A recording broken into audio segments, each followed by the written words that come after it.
ભાવતી એ નથી ભૈરા અજમા મસ્ત છો મંડી ભેગી થવા પડ્યું તું 15 વર્ષ થયા દેખાતું તું તો સારું મેં કીધું હાલ ટ્રાય તો કરું તું કોમેન્ટમાં કહેજો કેવું લાગે છે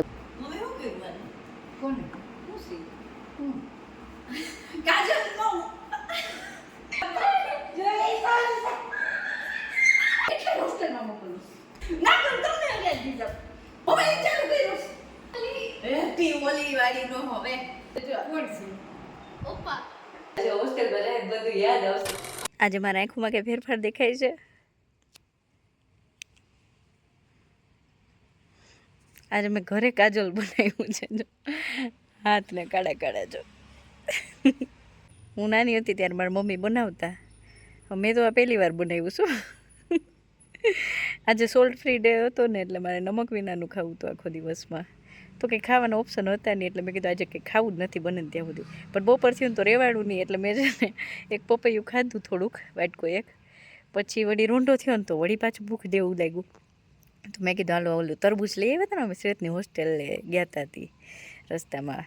તો એ તરબૂચ સુધાર્યું વાટકો એક તરબૂચ ખાધું અને બાકી તો પાણી પીધું આખો દિવસમાં બાકી કંઈ ખાધું નથી તો મેં કીધું હાલો હવે ટાઈમપાસ કરવા કંઈક તો કરવું જોઈએ એટલે મેં બપોર વચ્ચે કાજલ બનાવ્યું શ્રેત ટ્યુશન ગયો હમણાં આવે ને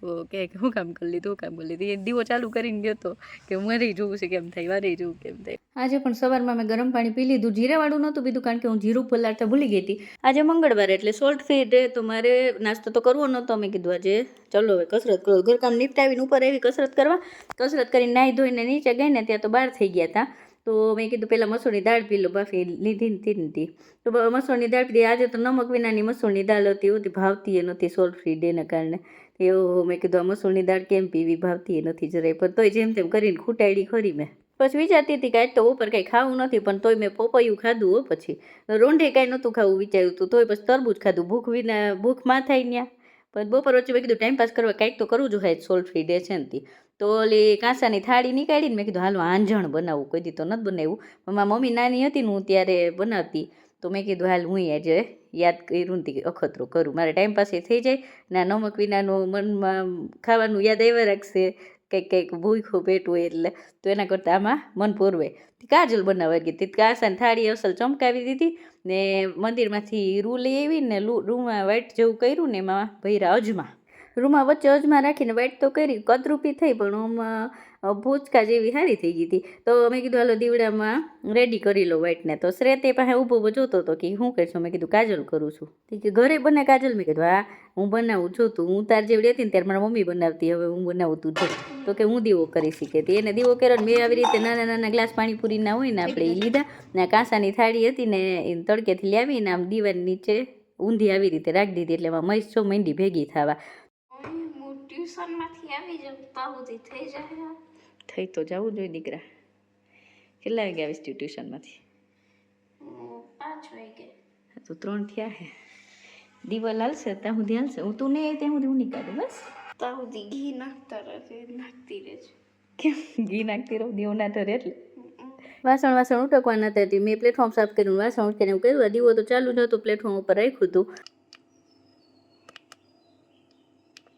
દિવાલ થઈ રવા એવું કે મંડી તડતડાટી થવા આવી રીતે અજમાની હજી દીવો ઓલવાનો નહોતો તો મેં કીધું હાલ ઓલી ડબ્બી તો ઉટકી નાખું તે વળી ગોતી આવી એક વાર મેકઅપ કિટની એક ડબ્બી હતી ને ખાલી થઈ ગયેલી ખાલી તો નથી થઈ પણ હું કંઈ મેકઅપ તો કરું નહીં એટલે પડ્યું હતું 15 વર્ષ થયા એ આજ મેં કીધું હાલ ખાલી કરીને આમાં ભરવા થાય તે એવું લઈ આવી ઉટકી નાખી ગહીને સરસ ટૂથબ્રશથી ને હવે મસ્ત જો બધી ભેગી કરી ને વાટકીમાં લઈ લીધી મેં નાખી દીધું એમાં ઘી થોડુંક તો ઘી નાખીને પ્લાસ્ટિકની ચમચીથી મિક્સ કરતી હતી પણ ના થયું હરખાઈથી મેં કીધું આ ચમચીથી મેળવી પડે હાથેથી કરું તો હાથેથી મિક્સ કરી ને પછી ચમચી પાવડા જેવી થઈ જતી હતી ને ઓલી આઈસ્ક્રીમની હોય તો એનાથી મેં કીધું આમાં ભરવામાં મજા આવશે ડબ્બીમાં એ ચમચીથી બધી ભેગી કરી ને ડબ્બીમાં ભરી આંગળીથી થેપીને આપણે રેડીમેડ ડબ્બીમાં હોય ને એની જેમ જ આખું થર કરી દીધું હતું મેં બધા આટાવાળી ડબ્બી હતી એટલે સરસથી થઈ ગયું એમાં ફિક્સ આંજણ દેખાતું હતું તો સારું મેં કીધું હાલ ટ્રાય તો કરું તે મેં વળી આંજું કોમેન્ટમાં કહેજો કેવું લાગે છે બરાબર બન્યું કે નહીં મેં તો જિંદગીમાં પહેલી વાર બનાવ્યું અને મેં આમાં અજમા નહીં ખાઈ મને ખબર હતી બીજું કાંઈ હોય તો કહેજો મને રેસીપી હરખી 45 મિનિટ ફરી આમાં હાલ લીધું શ્રેતને વાર હતી ટ્યુશનમાં એટલે મને વળી જોલું આવી ગયું સોફામાં તો જો શ્રેતે શું કર્યું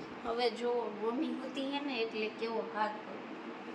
મને હરખાઈનું જોલું આવી ગયું ને ભાઈ જો પરિક્રમ કર્યા પાછો તો વિડીયો ચાલુ કરીને ગયો મને તો ખબર નથી હું તો હુતી હતી આરામથી મમ્મી કંઈક સિલાઈનું કંઈક કંઈક કરતા હતા તો ભરી મૂક્યું મારું મોઢું આજે આંખ ખુલી ને તો મેં કીધું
હેપી હોલી વાળી નો હવે ના જો દેખાડું જો મેં નહીં બોલું આને વેલામાં વેલા તમે હોસ્ટેલમાં મૂક્યો આ ઘર ડૂબો હે નહીં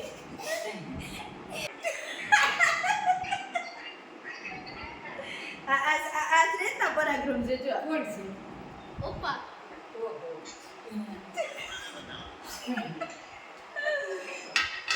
હું કરું હવે આનું કયો મારે એ હું છે ને હું દીધી ને બહેન તો મને આવી રીતે ભાગડો કરતી હતી બોલો બસ 10 તારીખ ક્રોસ માટનું નિશાન કાલ તો 11 તારીખ મારે ઓલો ડ્રેસ માપવાનો છે કાલે 1 મહિનો થશે આપણી વેટ લોસ જર્નીનો 30 દિવસ પૂરા એટલે કાલે મારો વજન કેટલો થાય ચેક કરવાનો છે મજા આવશે કાલના વિડીયોમાં અને આજે તો જો શ્રેતા આવા પરાક્રમ કર્યા બસ આજ તો મજા છે હોસ્ટેલમાં રહે બધું યાદ આવશે થોડાક દી તો ગમશે નહીં હો નટખટ તેમાં સારું ચલો ફરી પાછા મળીએ આવતીકાલે રાતે 10 વાગે ત્યાં સુધી ચમકતી ચાંદીને રજા આપો જય શ્રી કૃષ્ણ ખુદની તબિયતનું ધ્યાન રાખજો પરિવારનું બધાનું ધ્યાન રાખજો ઓકે બાય જય શ્રી કૃષ્ણ ગુડ નાઇટ